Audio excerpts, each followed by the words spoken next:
BJP के राष्ट्रीय अध्यक्ष जेपी नड्डा ने चुनावी जनसभा को संबोधित करते हुए ये कहा कि आजादी के 75 साल हो गए हैं, हमारी परवाह कौन करता था। उस समय के प्रधानमंत्री यहां गर्मी के मौसम में राजनीतिक पर्यटन के लिए आते थे, राज्य की चिंता कभी नहीं करते थे। और आज प्रधानमंत्री नरेंद्र मोदी आप सबके साथ, आप सबके बीच खड़े हैं।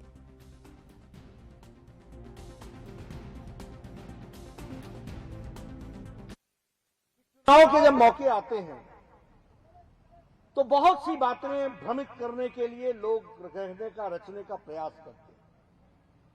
मैं जब पहली बार आया तो बोला ये तो बाहर ला, ये तो आया ही नहीं थी। किती मिलना, किती तोड़ना, दिल्ली जाना, यहां तक कह दिया कि इसका तो घर ही नहीं है। वो भी हमने देखा, वो भी दौर देखा। आप लोगों ने जनता को समझाया कि यहीं का है जगत प्रकाश, यहीं रहेगा, यहीं काम करेगा। फिर कहने लगे ये पारला है, वारला चाइंदा। अब ये सतलज भी भारत पाकिस्तान का बॉर्डर जैसे बन गया।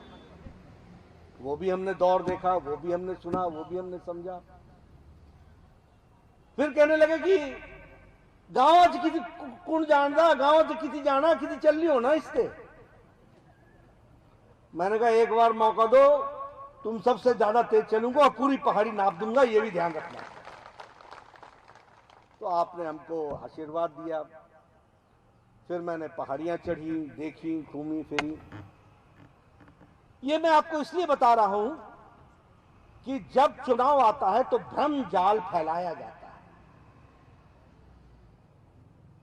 और कई बार हम इस भ्रम जाल में फंस जाते हैं और इस भ्रम जाल के कारण जो मूल मुद्दा है उससे हम भटक जाते हैं। और इसलिए मैं आपसे निवेदन करने आया हूं। देखो, बहुत मुश्किल से लक्ष्मी जी को मना के और दुर्गा जी की तपस्या करके पूरी ताकत बिलासपुर लेके आया हूं।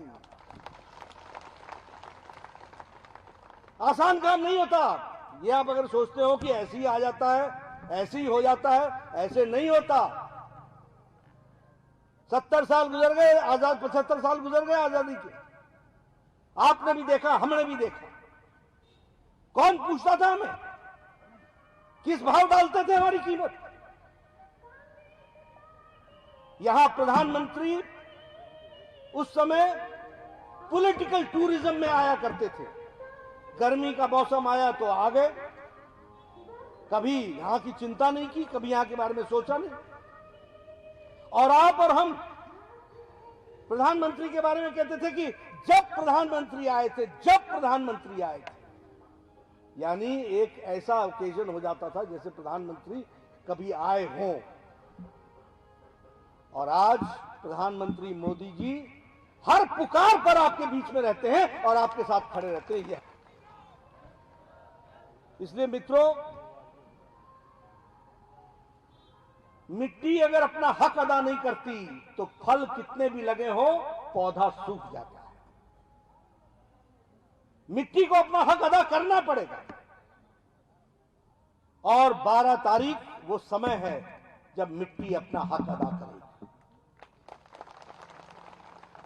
और इसलिए मैं आपको निवेदन करने आया हूं। बहुत छोटी छोटी घटनाएं होती हैं, लेकिन उसको समझने की जरूरत होती है। मैं कई बार लोगों को बोलता हूं कि भैया ये 130 करोड़ का देश 2 साल पहले कोरोना में लॉकडाउन लग गया, दुनिया की सबसे बड़ी ट्रेजेडी आ गई। आज अमेरिका खड़ा नहीं हो पा रहा है, आज यूरोप खड़ा नहीं हो पा रहा है, आज जर्मनी खड़ा नहीं हो पा रहा है, आज इंग्लैंड नहीं खड़ा हो पा रहा है। प्रधानमंत्री 6 हफ्ते में बदल रहे हैं और यहां मोदी जी के नेतृत्व में 130 करोड़ का देश 2 साल के बाद फिर से अपने पांव पर खड़ा होकर के आत्मनिर्भर होकर के चल। और ये आत्मनिर्भर भारत कितनी बड़ी।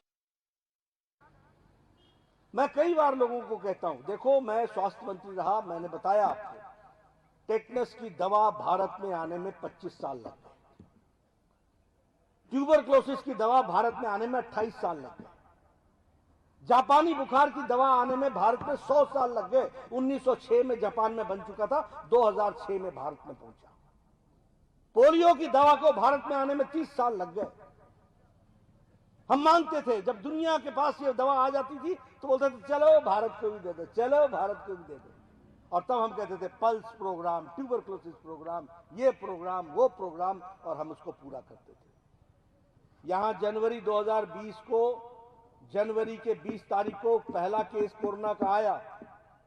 अप्रैल में मोदी जी ने टास्क फोर्स बैठाया और 9 महीने के अंदर एक नहीं 2-2 वैक्सीन भारत ने दे दी। ये आत्मनिर्भर भारत है। अभी तक अमेरिका में सबको वैक्सीन नहीं लगी है और भारत में 219 crore dose, double dose with booster लगा करके मास्क हमारे से उतर चुका है और हम खड़े हो गए हैं। ये स्वास्थ्य का कवच मोदी जी ने दिया। यह है आत्मनिर्भर भारत। इसको हमको समझना पड़ेगा। आज कितना अंतर आ गया। आपको मालूम है, हमने वैक्सीन मैत्री में 100 देशों को वैक्सीन पहुंचा दी है। 48 देशों को 2.5 करोड़ वैक्सीन मुफ्त में दे दी है। भारत लेने वाला नहीं, अब देने वाला भारत बन गया। इसको भी हमको याद रखना चाहिए। ये जो आपके मोबाइल में चिप लगा होता है ना, इस मोबाइल के चिप का हम मेकर हो गए हैं, बायर नहीं है। अभी हम बनाते हैं और दुनिया को देते हैं। सेकेंड लार्जेस्ट मैन्युफैक्चरर हो गया भारत मोबाइल में। घर घर जो आप लोग मोबाइल लेकर के, हर व्यक्ति अपना मोबाइल लेकर के चलता है, वो मोबाइल दुनिया में नंबर 2 पर हम खड़े हो गए। इस्पात, स्टील में हम दूसरे नंबर पर आकर के खड़े हो गए। आपने देखा, हम डिफेंस का सामान खरीदते थे। आज डिफेंस में हम सामान बेच रहे हैं, दे रहे हैं, दुनिया को दे रहे हैं और 6 गुना हमारा एक्सपोर्ट बढ़ गया। 6 गुना हमारा एक्सपोर्ट बढ़ गया। आपको जानकर के खुशी होगी कि अब भारत एरोप्लेन बनाने वाला है, भारत बनाने वाला है मोदी जी के नेतृत्व में। अगर हम किसानों की बात करें तो किसान की सिंचाई योजना के लिए 93,000 करोड़ रुपए रखा गया। 93,000 करोड़। अगर हम किसानों की बात करें तो हर 3 महीने पर 11 करोड़ किसानों के खाते में 2-2 हजार रुपए प्रधानमंत्री जी पहुंचा रहे हैं और उसके किसान को आगे बढ़ाने का काम कर रहे हैं। इसलिए मित्रों, एग्रीकल्चर का बजट 2014 में 27,000 करोड़ था। आज एग्रीकल्चर का साल का बजट 1,24,000 करोड़ है। ये अंतर, और ये किसानों के लिए मैं बात कर रहा हूं। प्रधानमंत्री गरीब कल्याण अन्न योजना 80 करोड़ की जनता को, बताइए, राशन पहुंचाया कि नहीं पहुंचाया? पहुंचाया कि नहीं पहुंचाया? ये काम करके गरीब जनता को, अति गरीबी से भारत निकल गया। ये हम नहीं कह रहे हैं, दुनिया के लोग कह रहे हैं कि अब भारत में अति गरीबी समाप्त हो गई, क्योंकि मोदी जी ने हर व्यक्ति को 2 वक्त की रोटी का इंतजाम कर दिया और कोई भूखा न सोए इसका इंतजाम कर दिया। इसलिए मित्रों, अगर मैं राष्ट्रीय सुरक्षा की बात करूं तो हिमाचल से ज्यादा कौन जानता है। वीर भूमि रही है, कर्म भूमि रही है, हर परिवार से कोई ना कोई फौजी बेटा है। आप बताइए, पहले जब कोई बॉर्डर पर अटैक होता था तो क्या होता था? अगर पुंछ में हुआ तो एक चिट्ठी जाती थी नगरोटा वाला लिख करके भेजता था उसको चंडी मंदिर वाला लिख करके भेजता था दिल्ली, और दिल्ली बोलती थी इंतजार करो। यहां हमारे बैठे हैं फौजी भाई, आप सबको पता होगा। हमारे रुपेंद्र जी बैठे हैं, उनको अच्छी तरीके से मालूम है कि किस तरीके से काम होता था। आज मोदी जी के आने के बाद साफ कह दिया गया है, इत्तला बाद में देना, दुश्मन को पहले मार के आना, इस तरीके की व्यवस्था कर।